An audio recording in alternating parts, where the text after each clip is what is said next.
I cannot get unworkable audio out of this microphone. Trust me, I've tried. English, do you speak it? You done messed up, Aaron!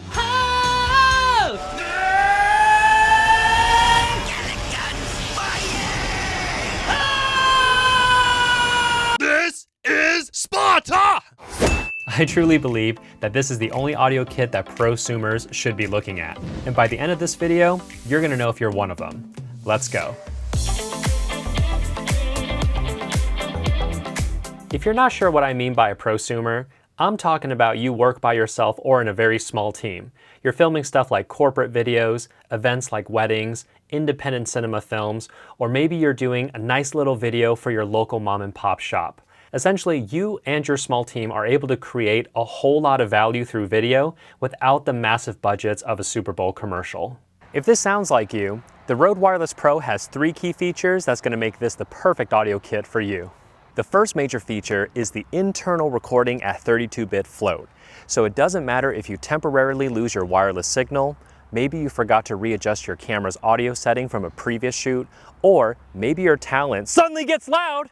The 32-bit float recording is there to save you. All you have to do is hit the record button on the transmitter, or you can set it to always record whenever the transmitter is turned on. 32-bit float recording is nothing new. What this means is you're able to record a large dynamic range of your microphone in one go versus the traditional 24-bit. What this means is you could be speaking very softly to suddenly shouting, and you're going to be able to pull all that information back as if you had a dedicated sound operator that was manually adjusting the volume for each situation. Knowing that you have 32-bit float to fall back on in case of any mistakes is amazing, as it can save a project after the fact. The second feature I want to talk about is something that Rode introduced earlier this year, and that is the gain assist feature. In an ideal world, we want our wireless audio to go into our camera at a very consistent level. That way, when we go into editing, we don't have to do a whole lot of work. That's essentially what gain assist does. But usually to get results like that, you're going to have a dedicated sound operator that's going to make some minor adjustments if the speaker suddenly loses steam or they suddenly get too excited. This is where the gain assist comes in, and it does a really good job. So I could be speaking normally right now, or I can really start whispering just a little bit, or I can be on power thirst. If you are in a spontaneous location, think like a music festival where you could be talking normally, but then when the music plays, you got to start talking louder, you're going to want to use auto. For videos like this where you are in a set environment, think of a corporate interview where nothing is really going to change, go ahead and use dynamic. In the case that you want to fine-tune the mic's own level from the transmitter itself, go ahead and turn it off and manually enter in what mic level gain you want to go with. The final feature is known as Timecode. This is for people who want to take the internal recording and use it as their principal audio for the entire edit.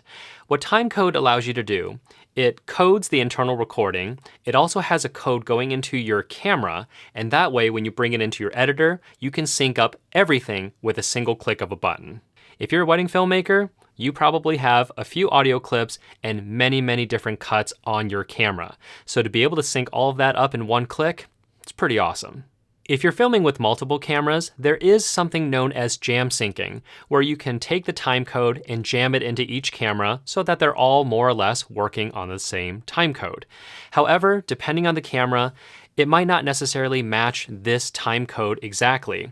And in 3 to 4 hours, you might drift maybe 1, 2 frames, or at worst, you might be drifting a whole second. In which case, you'll want to make sure you rejam every 2, 3, maybe even 4 hours, depending on your camera system. This could be a major headache if you forget to do so. Which is why Rode is somewhat rumored right now to be making a little timecode block for each camera. That way, all of them are talking to the same master timecode setter, and when you bring it into your editor, all the timecodes will match to the internal recording, and at which point you'll be able to sync all the camera, all the audio with just one click. So how much is this workflow, life-changing piece of tech going to cost you? It's only going to cost you $400, and I do say only because if you try to part out a dual wireless kit going into a 32-bit float recorder, you're looking at spending approximately $1,000, and that is on the low end.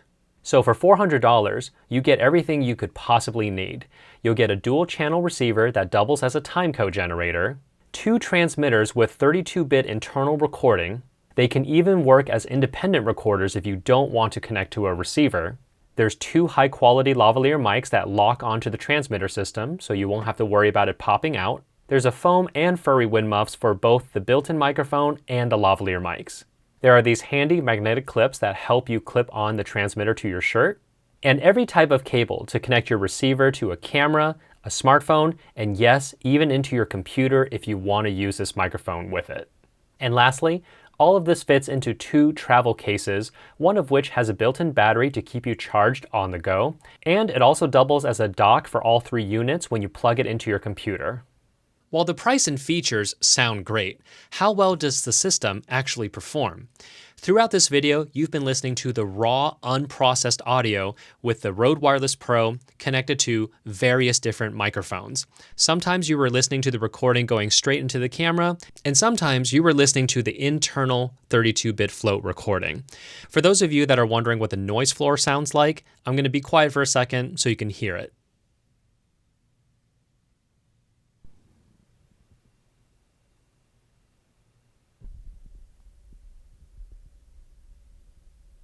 So are you a prosumer?